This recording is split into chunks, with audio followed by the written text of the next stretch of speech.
What have they told you about Bellator that has made you kind of consider whether Bellator would be an option for you or not? I mean, I've just heard nothing but good things. You know, I don't think that I've heard a fighter go to Bellator from another promotion and complain. And that's across the board, from Austin to Johnny to Kyoji. Kyoji's got a big fight coming up this weekend. Everyone seems very happy there, and I've heard nothing but good things. They also happen to have one of the greatest female featherweights. I think she's the greatest featherweight of all time. So they have one of the greatest fighters there of all time. And I met Scott. He was very nice, cordial, seems like a smart guy, sharp guy. So I'm excited. You know, I think that it's another great window for me, another doorway for me to check out and look at the options. I got to ask you this, because all the time we talk on this show about fighters being smart with their contracts, about looking for the most money.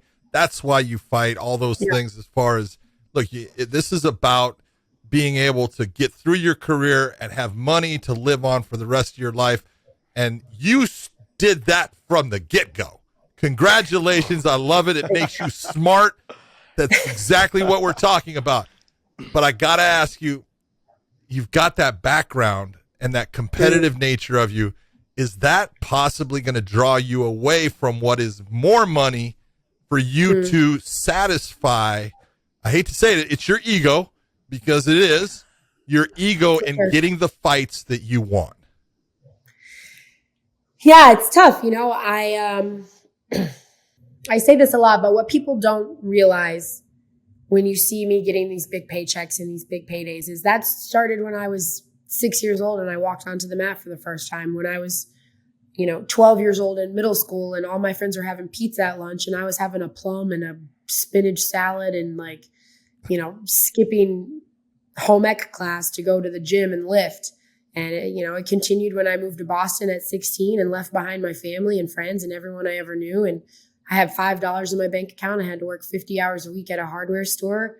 I had to wake up before school because I was still in high school, go train, go to school, go to work after school, go from work to training, train twice a day, wake up at 4 a.m., 5 a.m., do it all over again. So, I was smart about getting paid because I knew that I earned getting paid, whether or not people realize that. I put in years of hard work, scraping by. Being an Olympic athlete is not, you don't do it for fame. You don't do it for money. You don't really do it for anything other than the desire to be the best at what you do and to stand on top of a podium and represent your country and feel that gold medal go around your neck. So, yeah, I had to be smart about it because I also don't have a college education.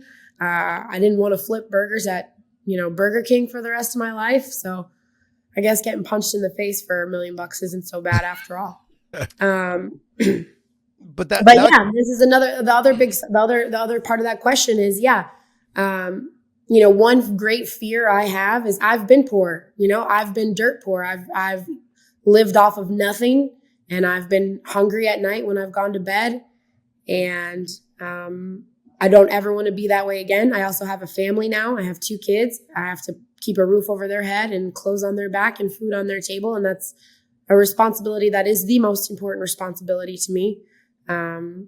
Aside, my ego doesn't hold a candle to the pressure of that responsibility.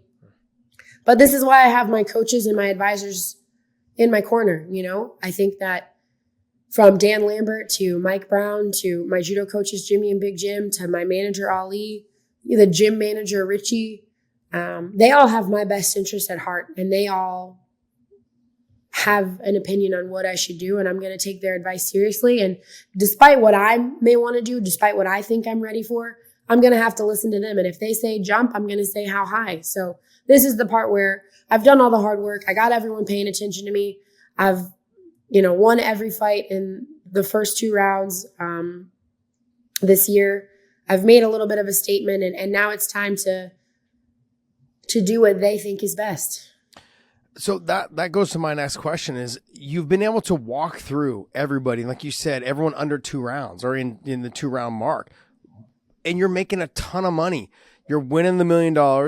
You're making a lot of money per fight as well.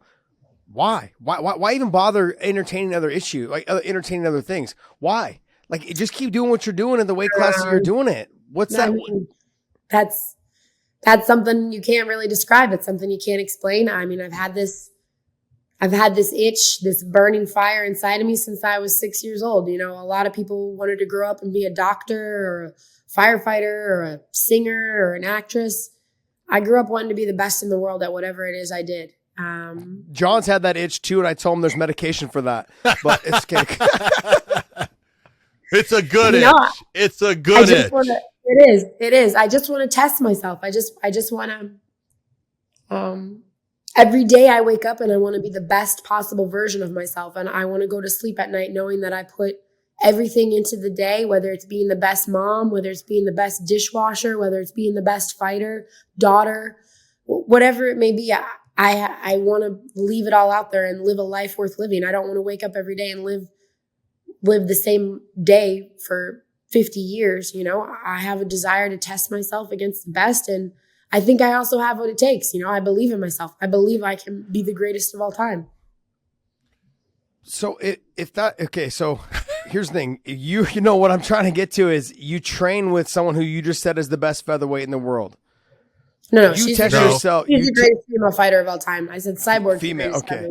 Okay. So Cyborg's the greatest featherweight of all time as of now, right now. And then Amanda Nunes is the greatest featherweight right now. The greatest, period. Period. Okay. So then if we're having this conversation, you train with her, you know what you can do against her. Yeah. Like, that's not enough validation for you to say like, hey, I know I can probably beat her, or everybody knows that fights are different. You can't say that. I mean, do they claim Olympic champion if they throw me? You know? Well, I would. I might. I'm telling you right now. It's over. I am the worst there. If I do something like that, I stop. I say champion of the world. I walk off the mat. It is over. I start asking you where my medal is. That's what I start doing. Where's my medal? Austin has said that to me before. Yeah. He's tried some funny shit and said, "Oh, where's my gold medal?" Kyoji too. They're all full of it. But oh yeah. It's practice. Practice is practice. You know, under the bright lights is where it counts. And fortunately for me, I think I shine brightest there. So I thrive under pressure. And you know what? You're just validating everything that I've said for generations of there's nothing you can do in practice that will mimic the real deal. You know, and that's nothing. That's why I was so upset when PFL took a year off, you know, because I'm like, listen, I'm in the prime of my career. You can't emulate this anywhere else. I don't care how many rounds you spar. There's nothing like that. If you want to get better, you need to compete. I mean, that's in judo. I was on the road.